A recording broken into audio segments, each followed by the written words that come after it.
இன்னைக்கும் மதுரையில குழந்தை பாக்கியம் கொடுக்கக்கூடிய ஒரு மகா சித்தர் இருக்காரு. அது உங்களுக்கு தெரியுமா? அது மாத்திரம் இல்ல, பல அதிசயங்கள் நடத்தி கொடுத்துக்கிட்டு இருக்காரு. அதுக்கு முன்னாடி சில விஷயங்கள் தெரிஞ்சுக்க வேண்டியது இருக்கு, அதையும் தெரிஞ்சுக்கங்க. அப்போ ஒவ்வொன்றா சொல்றேன். சைராம், வணக்கம். இன்றைய தினம் சிறப்பான தினமாக என் வாழ்த்துக்கள். ஒரு டைம்ல சிவன் பாத்தீங்கன்னா நிறைய லீலைகள் செஞ்சாரு, ஆனா மதுரையில தான் அளவுக்கு அதிகமா செஞ்சிருக்காரு. ஓகேங்களா? அப்போ ஒரு முறை என்ன பண்றாரு, மதுரைக்கு வர்றாரு. மதுரைக்கு வந்துட்டு அப்போ இவர் சும்மா இருக்கக்கூடாதுன்னு சொல்லிட்டு எல்லாம் வல்ல சித்தர் அப்படின்ற பெயரோடு சித்தரா வந்து திடீர்னு வராராம். வந்து என்ன பண்ண, ஒரு கேவனை கூப்பிடுறாரா, கூப்பிட்டு நீ குமரனா மாறுவார், குமரனா மாறிட்டாராம். ஓகேங்களா? ஒரு ஆம்பளை கூப்பிட்டு பொம்பளையா மாத்திட்டாராம். வாய் பேச முடியாத ஒருத்தர் வராரா, அவர் கூப்பிட்டு நீ பேசு அப்படின்னா பேச ஆரம்பிச்சிட்டாராம். ஒரு ஊசியை எடுத்து கீழே தரையில சொல்லிட்டு அது மேல டான்ஸ் ஆடி காமிச்சாராம். சோ இவர் சித்து வேலைகள் செய்யறாரு அப்படின்னு தெரிஞ்சு போயிடுச்சு. அப்போ இது அப்படியே பரவி அந்த ஊரு மன்னருக்கு போகுது. மன்னருடைய பேர் அபிஷேக பாண்டியன்.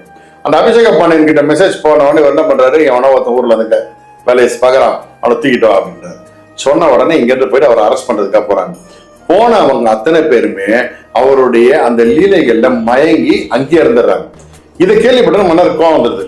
கிளம்புடா போலாம் அப்படின்ட்டு மந்திரி எல்லாம் கூப்பிட்டு அவர் வண்டியை கேட்டு கிளம்புறாரு. கிளம்பி நேரம் அங்க வர்றாரு. இவர் வர்றது சித்தருக்கு தெரியுது. நேரம் அப்ப மதுரை மீனாட்சி அம்மன் கோயில் உள்ள போயிடுறாரு. உள்ள போயிட்டு அவர் தியானத்துல உட்காந்துடுறாரு. வந்த உடனே மன்னர் வர்றாரு. வந்த உடனே யார் என்னடா உட்காந்துட்டு இருக்காரு, இப்போ அவர் தூக்குங்க அப்படின்னாரு. அவர் அப்ப பிடிக்கலான்னு கையை தூக்குறவங்க கை அப்படியே மேலே நின்றுச்சான். கை அசைக்க முடியல. இதை பார்த்தோமே இவருக்கு ஒரு செகண்ட் மன்னருக்கு ஷாக் வந்தாலும் இருந்தாலும் ஒரு சின்ன மன்னராச்சே, ஆராய்ச்சி பண்ணாம இருக்க முடியாது. நேரா சித்தர்கிட்ட போய் கேட்டாராம், ஐயா நீங்க யாருன்னு எனக்கு தெரியல, நீங்க உண்மையா சித்தரா இல்லைன்னு எனக்கு தெரியல. அப்படி இருக்கும்போது நாங்க எப்படிங்க உங்களை நம்புறது? தயவு செஞ்சு நீங்க யாருன்னு சொல்லுங்க. நான் எல்லாம் வல்ல சித்தன், நான் தான் இந்த ஆதியும் அந்தமும் அப்படின்னாராம். சரிங்க, நீங்க சொல்றதெல்லாம் அறிட்டு உங்களை எப்படி நம்புறது அப்படின்னாரு. அதுக்கு நான் என்ன பண்ணணும்னாராம். சரி இந்தாங்க இந்த கரும்பு அப்படின்னு கரும்பு எடுத்துட்டு வாங்க. கரும்பு எடுத்துட்டு வந்தாராம். இந்த கரும்பை இந்த யானையை சாப்பிட சொல்லுங்க அப்படின்னாராம். அந்த யானை என்னன்னா ஒரு கல்லு, அந்த கல்லுல செதுக்கி வச்சிருக்கிற யானை. இந்த யானையை சாப்பிட சொல்லுங்க, அப்ப நீங்க சித்தரை நம்புறேன். அந்த சித்தர் அப்படி திரும்பி யானையை பார்த்து இப்படின்னாராம். அந்த யானை அப்படியே எந்திரிச்சு வந்து மன்னர் கையில இந்த கரும்பு புடுங்கி சாப்பிட்ட உடனே அரண்டே போயிட்டாரு. அப்படியே அவர் காலில் விழுந்து கும்பிட்டாரு. எப்பா மன்னிச்சிருங்க, நீங்க மிகப்பெரிய ஒரு சித்தர், நான் ஒத்துக்கிறேன். சித்தனே சிவன், சிவனே சித்தன்ன்றதை நான் ஒத்துக்கிறேன். தயவு செஞ்சு எனக்கு உதவி பண்ணுங்க, எனக்கு குழந்தை பாக்கியம் இல்லை, எனக்கு குழந்தை பாக்கியம் கொடுங்க பிரார்த்தனை. சிரிச்சுக்கிட்டே அவருக்கு ஆசீர்வாதம் பண்ண குழந்தை பாக்கியம் உண்டாகும் அப்படின்னாரு. அவருடைய ஆசீர்வாதத்துல இந்த அபிஷேக பாண்டியன் மன்னனுக்கு ஒரு ஆண் குழந்தை பிறந்து அவர் வாரிசு தொடர்ந்து வர ஆரம்பிச்சுதான். அது மாத்திரம் இல்லாம பல பிரச்சனைகளுக்கு மக்கள், அந்த தொழில் பிரச்சனைக்கோ சரி, உடம்பு ஹெல்த் எல்லாத்துக்கும் அவர்கிட்ட போய் விழ ஆரம்பிச்சாங்களா. போக போக போக எல்லாருக்குமே சரியாக ஆரம்பிச்சது. அப்ப அவர் என்ன ஆனாருன்னா, அந்த மதுரை மீனாட்சி அம்மன் கோவிலுக்கு உள்ளேயே ஜீவசமாதி அடைஞ்சு அங்கேயே ஐக்கியமாயிட்டார். ஓகேங்களா?